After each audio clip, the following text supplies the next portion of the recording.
I have found the holy grail of marketing information, and she's sitting right across the table from me.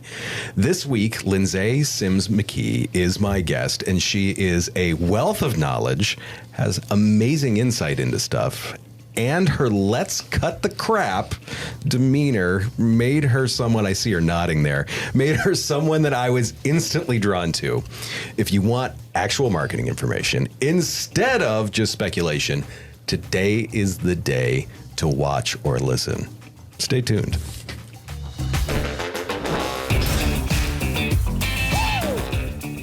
Hi. Hi. Thanks for coming on. No problem. As lead faculty for the Goldman Sachs 10,000 Small Businesses program in Cleveland, you get to see inside a lot of businesses. Yes. What is the biggest mistake you see most businesses make when it comes to marketing?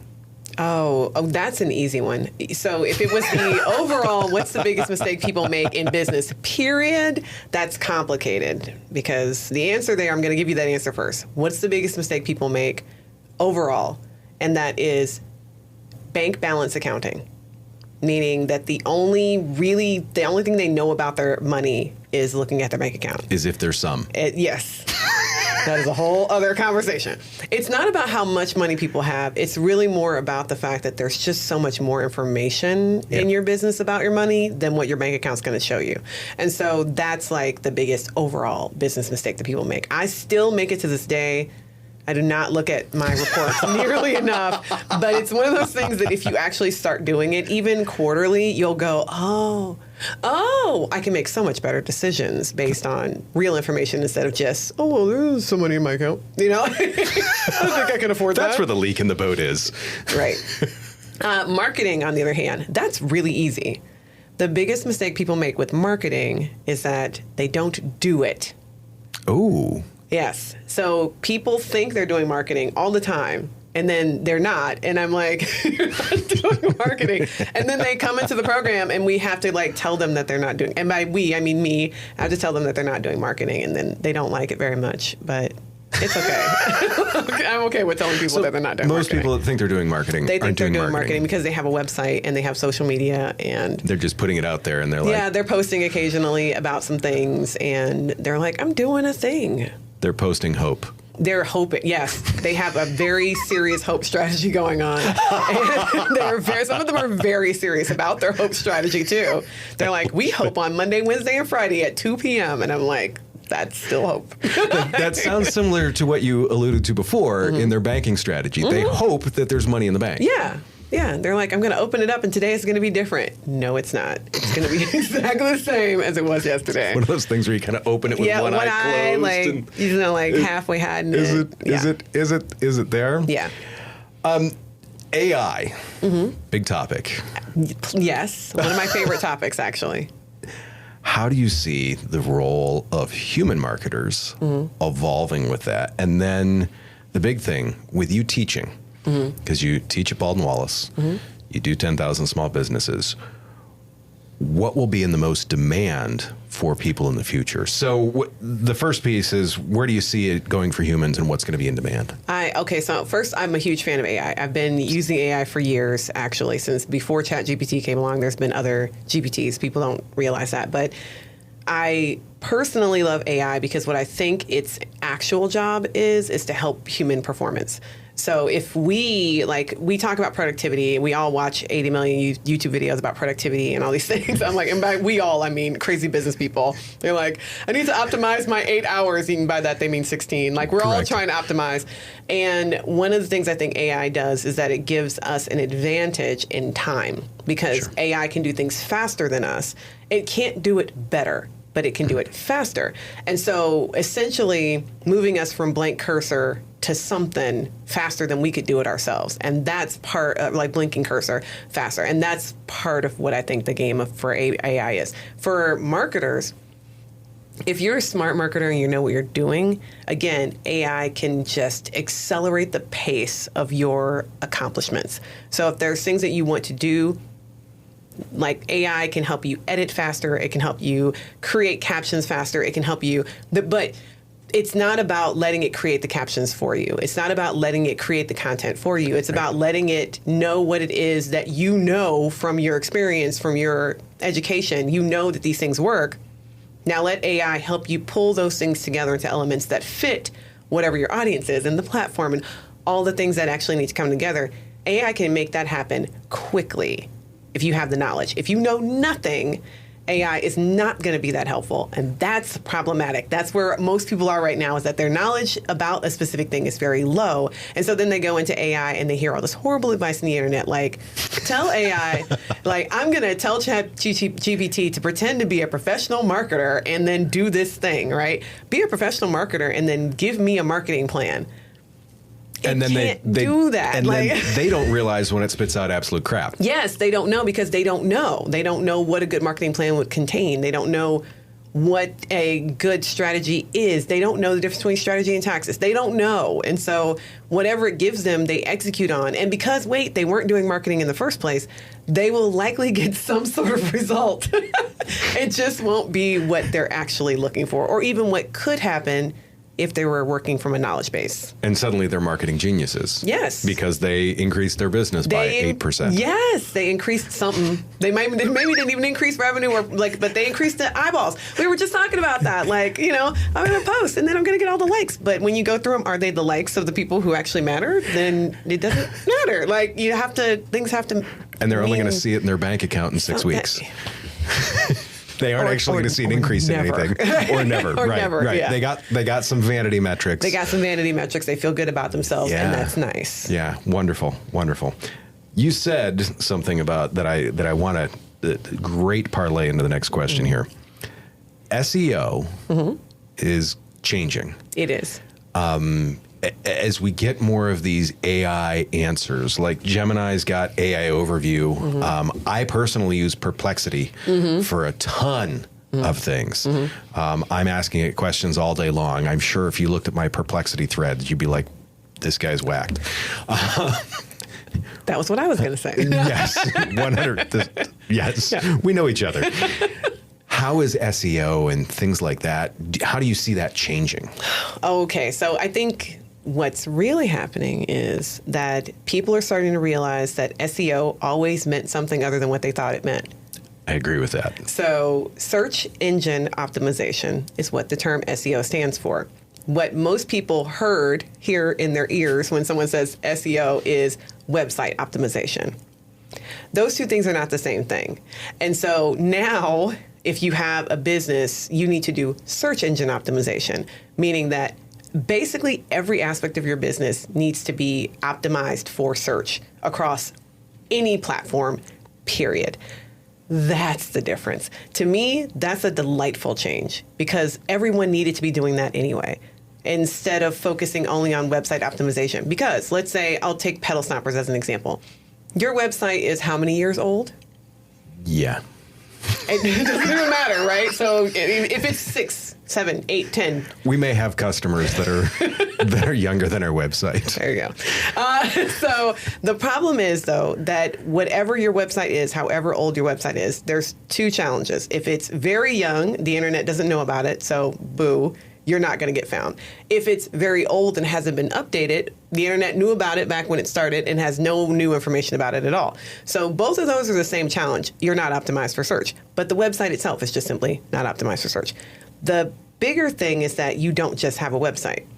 You have a website, you have a Facebook page, you have an Instagram account, you got TikTok, you got a YouTube channel, you have your personal LinkedIn, you have your business LinkedIn, you have all of these platforms. If you have Pinterest, if you have any number of places that people can find you. Then there's all the other things, Quora, Reddit, Perplexity, all of the other places where people are in the internet looking for answers. The good thing about AI is that AI, especially Google's AI, is pulling from all of those sources, all of them. And if you are optimized across multiple places instead of just your website, then the likelihood that your answers are going to get delivered up, what you want people to know about you, very high. But if, on the other hand, you have only been focused on either the website or only social media, you get what you get. I think that more people need to realize that you're not optimizing anymore for just your website. You're optimizing across an entire internet of search, not just your website. because that information will get pulled into search one way or another. One way or another. Interesting. One way or another. Speaking of which, you're doing a nice job of unwittingly going to my next question. Yes, because if you can tell everyone, I am completely unprepared. Your first day doing something like this. Yes, I've never done this before in my life. Video. Mm-hmm. That seems to play into that strategy. It does, an awful lot. What do you suggest for people like that haven't done something with video? I mean, this is a leading question, isn't it? A little bit. I'm going to pretend it's not. So the real thing that I would say is there are plenty of people, again, let's talk about the people who think they're doing marketing, but they're not. For the most part, people are doing a thing thinking that it's taking them somewhere or going, and it's not having the results that they want it to have. So what I would suggest is for video, first, if you're not doing video, start, period, end of sentence. Like, just start. Stop. Yes. Yes. Stop not doing video. Please start doing video. The challenge there is that so many people don't want to be on camera. Yeah. And as much as we prior to this start, we talked about how people hate the sound of their voices. They hate the look on their face. They're like, why is my mouth doing that? Like, I have all sorts of issues with like body image, and I'm like, just don't look at the camera. Let's say it's going to be all right. Like, we're not on that giant TV screen over there. I'm pretending it's not there. We all have issues, right? But the funny thing is, like, I've been posting more videos online these past couple of weeks, and it's astonishing to me the number of people who come on just to tell me how pretty I am, which is hilarious to me because I am like posting I'm like blind posting practically because I have to just get the content out there. I cannot look at myself because if I do, I'm just like, why do I look like that?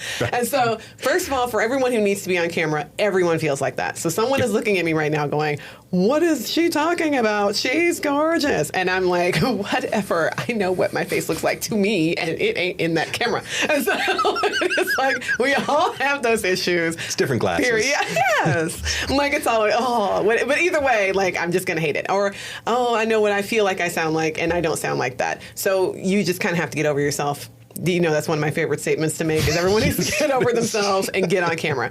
And then for those of you where it doesn't matter if you're the person on camera or not, turn the camera around and start pointing it at other people. So I was just talking to someone who has a popcorn shop in Chagrin Falls. And I was like, point the camera at all of that line of people coming into your shop. Yeah. Point the camera at the kettle while you're making the strawberries and cream popcorn. Point the camera at the guy who's covering the Oreos and chocolate, start capturing the stuff that is happening because people love that footage. They love the behind the scenes. And then you can start putting stuff on top of it, like information and telling people about what's going on in the business while they're watching the thing that they actually want to watch, which is the strawberry and cream popcorn being made. You had to pick food, didn't you? Yes. You're making me hungry. But it's a thing. But even if you don't have a food, and like you're right, because then there's someone in there going, but I don't have a food business. I work with dogs. And then I'm like, are you kidding me? Dogs are like the second most popular thing in the internet. There's babies, dogs, and food. Like, dogs make everything better. They make everything, but stop even complaining. But then those of you who have stuff that you're like, I can't record this because I'm a clinical therapist. Okay. Then I need you to go into the internet and look at all of those lovely and amazing clinical therapists who have fantastic Instagram and who have fantastic TikTok and are never showing a single client. At this point, there's only excuses. All the stuff you're coming up with is just an excuse. Either get on camera or point the camera, but you need to be on camera. Let's talk about why for SEO. I know you were going to ask another question, but I have to answer. No, go for it, please. About why. Because the internet only cares about words. Everyone thinks the internet cares about pictures. It does not actually care about pictures at all. It's the reason why Instagram moved towards video very quickly. It's because the internet cares about words. And if you're on camera talking, you're giving the internet words. What did we just talk about? Search engine optimization. Search engines care about words. Yep. It's the only thing they care about. So if you're putting words into the internet, those words are being transcribed, and then the internet knows more about how to serve your customer up or how to serve you up to your customer. But if you're not putting that content out there, what do we got? The other thing I like that you said with the video stuff is go look at other people's stuff. Yeah. Because people, I've heard this in so many cases where people are like, well, I don't want to do what they did. Well, put your little spin on it. But the other thing is the likelihood of someone seeing their stuff and your stuff is really slim. Extremely slim. I wouldn't copy word for word. No, because that's stealing. Right. but we don't want to do what some things are doing right now. Some softwares are doing right now. But in the same sense, don't be afraid of it. No. Go do so, because you're going to have your own spin on it. And on top of that, the other thing I love to see people do is go across, like, cross genre. So if you are a therapist, go look and see what the finance gurus are talking about. Not what they're talking about, because you're not going to talk about that topic, but you're going to look at their formatting. You're going to look at how they're producing their content and go, I could do that. I could do that with therapy. I could do that talk, that same. So, the idea, I'm going to start doing this thing on TikTok where I answer questions about AI. And I'm going to do it in the format of this music. There's a guy in London, I think, who owns a record shop. And his kid records him answering record shop questions like, what's your favorite album? And things like that. I'm taking that exact format and I'm going to do my TikToks in that format because it's really friendly. It's great. It's very off the cuff, even though, of course, it will be 100% staged when I do it. But it's going to be, the appearance of it is very friendly. And I liked it, so I'm stealing that from a record shop. But I'm not going to be talking about music. I'm going to be talking about marketing and AI and all sorts of other things. So look at what people are doing in other industries. You don't have to take directly from your own industry. You can go across. Find someone else. Find someone in another country doing something cool in some other area and go, okay, I'm going to steal that format because it's great. I've always said I am not cool enough to think of something like that. So I'm going to go find someone else who has. Yes. We need to stop. Someone already invented the wheel, dude. Just go find it. Go use it on your car. Yeah, put it on the vehicle. Yes. Put it on the whatever you need to put it on. Yes. Put the wheel on you can roll it wherever, up whatever hill you need to roll it up. Yep. This one, I have been looking forward to this question for you for a while. What concerns do you have about the future of marketing? Oh, I have so many concerns. I figured you did, and I was really excited to kind of take a peek inside of what's going on in there. So my biggest concern is the same one that I've had for a while, which is sort of, again, going back to something we talked about earlier, which is the idea of people who are not professionals feeling like they're professionals because they're getting semi-professional results. This happens in the internet all the time. And unfortunately, then those people go out and start their own businesses and then get hired by people and then do a horrible job because they don't actually know how to do marketing. And those people hate marketing. Yeah. And then, yes. So then the people who hired them, who hated marketing in the first place, hired someone reluctantly, paid the pennies that person who didn't know what they were doing charged because that's the only thing they could afford to charge because they don't know what they're doing. The whole vicious cycle. And then we have more and more small businesses, very specifically, who then hate marketing because they had a bad experience with a marketer who probably wasn't a marketer in the first place. This is a kind of chronic fear. And the reason why I started teaching. Interesting. Yeah, I started teaching because I was like, I want to contribute to solving that problem instead of being just angry at the fact that it's going to happen. So this is your outlet for your anger. Yeah, my outlet for my anger is to just be like, look, I'm going to teach y'all everything I know. I'm going to do it for free because I can't. I cannot stand the idea of people being like, I'm a professional marketer because I have a TikTok with 100,000 followers. And I'm like, or you are a very young and attractive person who has a TikTok with 100,000 followers and who got very lucky. And there's absolutely nothing wrong with luck. Luck is great. Yes. But it is not a strategy. Neither is youth or beauty because all three of those things run out. Yeah. So, two of those I didn't have, and one of them was just maybe I wasted that one. I don't even want to know which of the three you're talking about, but I do believe it doesn't matter who you are, all three run out at some point. Yes. And so please don't bank on any of them. If your entire game is youth, beauty, and luck, then you gonna have a real short career. Real short. So, especially if trends change. Yes, because they do all the time. Yes. All the time. As soon as the trend changes, You're out. we don't all have Kardashian money, right? One of the things the Kardashians do is they physically change their bodies according to trends. Yep. And that's something that people don't understand. That's part of how they maintain their popularity, is that they physically change their appearance to fit with whatever is currently trending. I ain't got that kind of money. Like, nor do I want to go through that much physical pain in order to do that. Like, I'm not interested in that. And so, I would rather go based on, I don't know, knowledge and skill. Yeah. Modern medicine is amazing. It cannot fix this. First of all, it could. No, I'm just kidding. You don't need to be fixed. You're perfect, Josh. And likewise, that's why we're both able to sit here on camera like this and stare at each other across the table. Right. And be totally confident and not think about the cameras. Not thinking about the cameras. Not thinking about...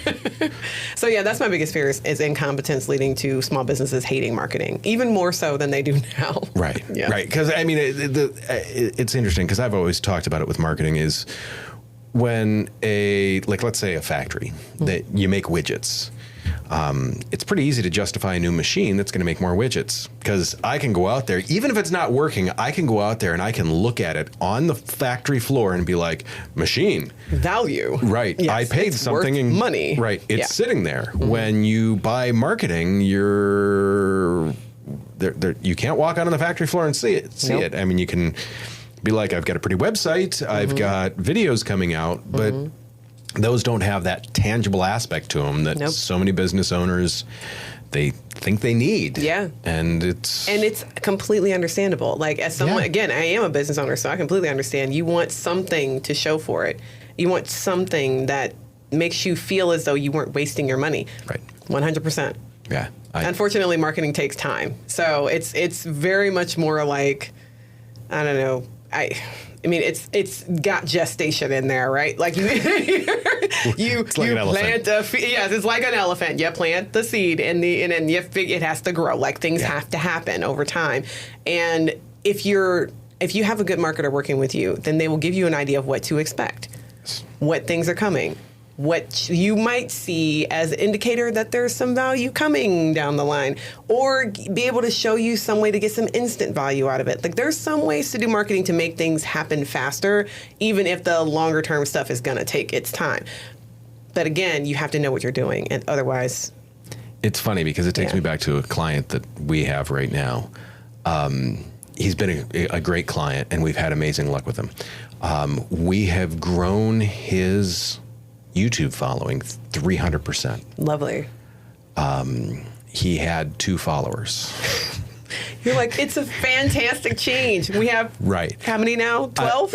We're up to 8. Yeah, there you go. So I'm like, we've grown. 300%. Yeah. We're up, and I'm like, I'm not putting that we've grown his marketing 300% because we don't expect those results for everyone. No. If you have 2 subscribers, I'm pretty sure we can get you. I mean, if I've got to go create, if I've got to go create 6 YouTube accounts, I can guarantee that we can get you to that 8. But it's funny because we talk about it in the podcasting stuff. It's a slow burn. It is. You're going to put a podcast out, and your mom's going to watch it. Yep. And that's it. Yeah. Eventually, your mom, maybe a cousin watches it. Yeah. Then you get that one rando person that's also going to watch. Yeah. But it's a slow burn. It's a slow burn. And I can see your sheet, so I'm not going to answer one of your questions in advance. But one of the things that I think that people need to understand about all marketing is that there's a collaborative effort. Yeah. So when you're having your marketer work for you, or if you're doing your marketing yourself, part of our job as the business owners is to participate. Yes. And that's one of the things that drives me nuts about small business owners, is that I will have small business owners who are like, I saw that you posted that thing on my social media. This would have been years ago when I was still doing people's marketing. I saw that you posted that thing and I really loved it. That was so great. And I'm like, why didn't you like it? And they were like, oh, I can't like my own post. Do you want me to physically harm you? Like, are you kidding me? What do you mean you can't like your own post? Like, is that beneath you? Like, I don't understand. Just mash the button. What is happening here? And there are people who will do that. Like, I'm sure you have people who are like, they have a podcast that you're producing and putting out there, and they're not watching it themselves. They're not sharing it. They're not doing they're not liking their own. People, participate in your own marketing. Like, you need to actively be out there as an advocate for yourself. Ma'ams and sirs. Like, and in a lot of cases, comment on my podcast. Please. I play the whole thing because you want to make sure it goes through. I typically have it in the bedroom while I'm in the shower. Yeah. Because I've usually watched it 3 or 4 times by the time we've edited it, and I do not want to hear myself anymore. Yeah. But yeah, no, we have to, and even if you're not editing your own content, if someone else, all the more, if someone else is editing your content, please listen or watch it all the way through. But you wouldn't believe how many people I've created content for over the years who are like, I say abdicate. They abdicate their marketing. Yep. So they hand you the thing and then they walk away, and you're like, no, you have to actively participate because you're half the battle. It's your business. It's your business. If you can get your own friends and family in the game, then that's half the battle, because there's someone in there that has a friend of their own that is your audience. But if you're not sharing it, then that third party isn't getting the content. Please share your own stuff. Please like your own stuff. Please comment on your own post. I know it's weird, but do it anyway. The moral of this is don't treat your marketing like your accounting. Please, and then stop treating your accounting like your accounting. Both. Stop walking away from your business. Like, we only want to do the stuff in our business that's sexy and fun. Like, right. I want to do. That's all I want to do. Yeah. All I want to do is sit here and have a podcast with you, because this is fun. This is fun. I don't want to go make 10 phone calls. I don't want to look at my accounting. You don't want to look at your analytics on your website. You don't want to look at your. Nope. No one wants to do those things. None of those things. But you know what? You got to do them anyway. You work out like we're working out human. Yeah. I look at you and tell you work out. Plus, I know you. But I'm like not a working out human. I want to be desperately. But one of the things, if you're a working out person, there's something that people who don't have to acknowledge. If I'm looking at my scale, if I'm looking at my body, I'm looking at my results, and I'm not willing to do the work to look like you, sure, then some part of me has to either acknowledge it and accept it, like I'm going to get what I get out of this body if I don't do anything with it. Or I'm going to have to put in the work and then look at the results in the face. Like, instead of looking at it like, oh, I'm going to passively experience this. No, if you're lifting in order to get stronger, you're going to have to see, okay, am I going from 100 pounds to 120 to 140 to 180? Right. Or, because if you're not paying attention to those numbers, how do you know if you're getting stronger? How do you know if it's getting any better? It's the same exact thing. If we're not willing to pay attention to our metrics, if we're not willing to look at this stuff, then you're back to hope. No, you're 100% you're back right. to hope. And I'm like, it's not a strategy. You have to like pay attention. Yeah. Something else I was just thinking of. It would take a lot more than weightlifting for you to look like me. So much more. If anyone is just listening and not watching, I encourage you to head over to YouTube to see the juxtaposition between the two of us. We look a little different. We have a very similar haircut. It's sort of. Yeah. Yeah. No. Yours. I like the color in yours. Yeah. The fact that you have yours is that's one of the it's big. The curls. They're hiding a multitude of sins. I'm happy for you. I truly am. I am too. What advice would you give to someone that's looking to build their own brand from start? Because there's been people that have say, I'm doing marketing. Yeah. When they need to look at it and say, oh, crap, I really need to build this. Yeah, I need to build a brand. I need to build, not just build a company, but build a brand. Not just have a product or a service, but build a brand. Right. I've been talking about this a lot recently, and I would say the biggest thing that we need to do is pay attention to how we want people to feel. Ooh, I like that. How do we want people to feel? So your brand is a emotional representation of whatever it is you actually do. It's not the physical stuff. So your colors, I rant to my students about this all the time. I'm like, it doesn't matter what exact color brown. Like, people go, This is the wrong brown you used in that social media post. And I'm like, are you not familiar with the fact that literally every screen shows color differently? So if you see that brown and you feel like it's different, then it may or may not be different. It might just be your screen. And so the idea of the colors and the logos and the fonts and all that stuff being that's not your brand. No. It's not your brand. Your business card isn't your brand. Your shirt isn't your brand. I'm saying all these things because Josh is like a very like kitted out logo person. Like every time I see you wearing your shirt, I know that's a wardrobe issue. It's more of a wardrobe issue than a brand issue. It's like I got 4 shirts and they all have my logo. I don't trust myself to dress myself. He dresses himself very well in merch. And so as a function of that, though, when I have to talk to people and talk them out of caring about that stuff. Because that stuff is great. And if you can do it, because like, I honestly wish I didn't like fashion as much as I did so that I could wear my own logo all the time, because Lord Jesus, that would be easy. But I like myself in green. I look good. You always dress well. I'm always like, oh, I wish I had a quarter of that fashion sense, but I don't. Therefore, I wear my logo. I'm working on it. But my point in saying all that is I think we need to care more about the stuff that actually matters, which is the emotion. Like when people think of pedal stompers, what do they feel? Not what are they thinking? Like not what are the words that come into their mind? Podcast studio. Yes, they need to think that. We need to make them think that. Yeah. But what do they feel about the podcast studio? And then what do you want them to feel? So it's a combination of those things, because if you're doing branding appropriately, then you're going to get people to feel a certain way about you. And then sometimes the other lesson is if they feel a certain way and it's not how you want them to feel, either go with it because that's how they actually feel, or work your darndest to change it.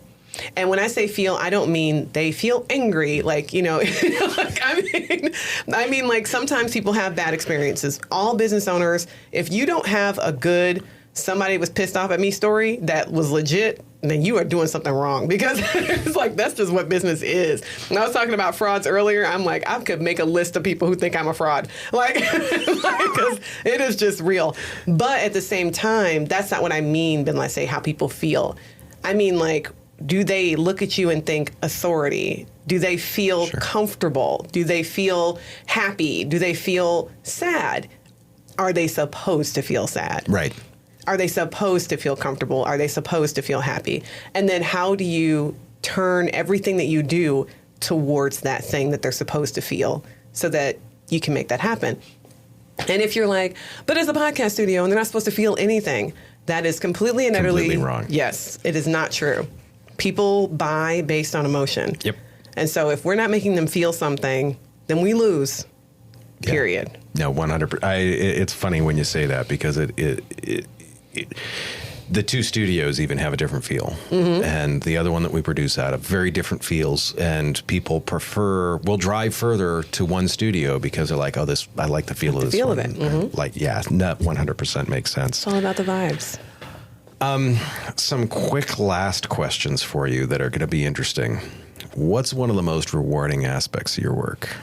Oh, okay. So one of the most rewarding aspects of my work, I'll use the 10KSB example. So I've been in some form or fashion a part of the program for almost the entire 10 years. It's been 11 almost years it's been in existence. So I started as a panelist on their social media marketing panel in like cohort 3. So very, very early on. Wow. And I did it almost every single cohort for 6 years before I joined as the marketing faculty. And then I did that for a few years before I became the lead faculty. So I've been some part of the program. The answer to your question is when people who I have almost no recollection of whatsoever come up to me and go, I did that thing you told me about in class 7 years ago. And it's been working so great. And I'm like, who are you and what is this thing you're talking about? I love that. Sure. I love being at a Cavs game and having a completely random stranger walk up to me and go, I was at that event at Jumpstart and you told me to do X. Do you remember that? They're like, sure don't. Glad it helped. And they're like, I raised my hand and you answered my question, and from there I was able to do this. And I like it even more. This is going to get me in trouble, but I love it even more when it happens. So there's a woman right now who is a CPR training. That's her business, is CPR training. And she saw me at an event and literally waited in the parking lot with hopes that she was going to run into me. And she did. And then from there, she emailed me until I emailed her back, which, if you know me, that could take a while. I think it took me like 2 years to email that girl back. And that was the fast version. And that was the fast one, yeah. So I emailed her back, and we started connecting. And she, over the course of the 2 years since we met, she has taken advice after advice after advice from me. And her business is just like totally blown up. And that is massively satisfactory. Like, I love that. The funny thing is as you mentioned that, I know exactly who you're talking about because I have seen her stuff and I am familiar. Yep. That's awesome. She went from being like a lady in the garage trying to figure out how to help people to now being like she's blowing up all over the place because she's doing the work. She is. Mm-hmm. What are some resources that you recommend for people to keep an eye on over the next 6 months? Where people can learn and stay up to date on stuff. Well, I mean, I'm not a big fan of shameless plugging. Well, actually, I'm a huge fan of shameless plugging for other people, but then I never do it for myself. I would say if you are interested in like keeping an eye on something that you can get a lot of free information, I have challenged myself to. I was about to say. I literally have challenged myself to put out a video a day, every other day, something in that. Y'all, I got like 4 jobs. So a video a day or every other day on LinkedIn and Instagram where I am just teaching what I teach in my classroom. Yeah. And that's, to me, the fact that I'm like challenging myself to basically just repeat myself on camera is the part that's working. So far, it's been working really well. I've actually recorded several videos just based on what my lessons are in class and how they can apply to small businesses. So if you're interested in that, I think that following me on Instagram or on LinkedIn would be a really great place to start. But then in addition to that, if you're just like, what's something that, you know, I think it's going to blow up, or I think it's going to be huge in the future, and, you know, I want other people to know about it. Y'all, AI is changing every single day. Mm-hmm. And so if I were you, if I were a person who had no knowledge of AI whatsoever, I think that I would start by going to YouTube. This is horrible, but also fantastic advice. Go to YouTube and start watching there's videos of people who are the top 6 productivity AI, the top 5 video AI. And start watching those, like the ones where they do a little list of different AI for different things, because I think that people think AI is one thing and it is not. And so if you are interested in getting into that, head over to YouTube and start watching those. The 6 top AI for academics, like start looking at those things, because if I was to just simply tell you, get on Perplexity, for someone out there, that's a horrible answer because it's not useful to them. So whatever your thing is, start looking for the top AI in your area that you can actually start using. If you're not going to use them, at the very least, know about them going forward. Because they may get to a point where you could use them. Yes, absolutely. What's one thing that you want people to know or to start doing? Either or both. What I would love for people to know is that marketing doesn't have to be hard. Love that. It doesn't. It really, you know, I tell my students on day 1.5, like 2, the first thing I say on the second day of class is like, because it's the first thing I do. Carry the one. Carry the one. On the first day of class, it's like introductions. But on the second day of class, I'm like, marketing is about empathy. If you cannot understand the customer because you're judging them, then you lose. Right? So often we judge our customers. And when I say judge, I mean like we are all judging somebody.